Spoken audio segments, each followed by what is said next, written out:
খুনের পরিকল্পনা ছিল, কোনো রকমে দৌড়ে বেঁচে যান। নাগরাকাটায় রক্তাক্ত হওয়ার পর জি 24 ঘন্টা এক্সক্লুসিভ প্রতিক্রিয়া সাংসদ খগেন মুর্মু।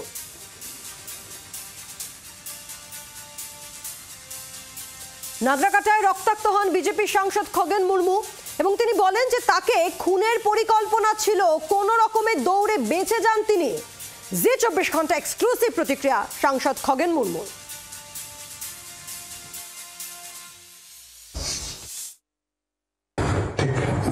সবটাই ছোট সামান্য এগুলি বলেন, ওনার চোখে কোনটাই বড় ঘটনা নাই। যত ঘটছে পশ্চিমবাংলায়, এখানে জঙ্গলের রাজত্ব চলছে। আমাদের পরে হামলা হয়েছে, আচ্ছা, তৃণমূল করেছে।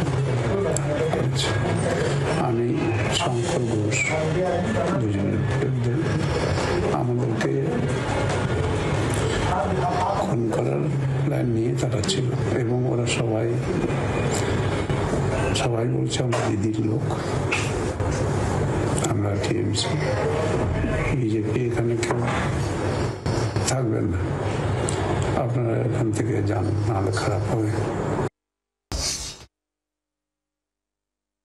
ধাক্কা মেরে আমাদের মারতে গাড়ি পর্যন্ত দৌড়ে আমরা বেঁচে যাই। গাড়ির দরজা খোলার চেষ্টা করে,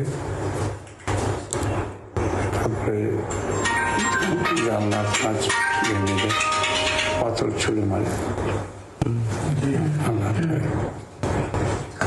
এখানে ফ্র্যাকচার হয়েছে 3 জায়গায়, মেজর ফ্র্যাকচার।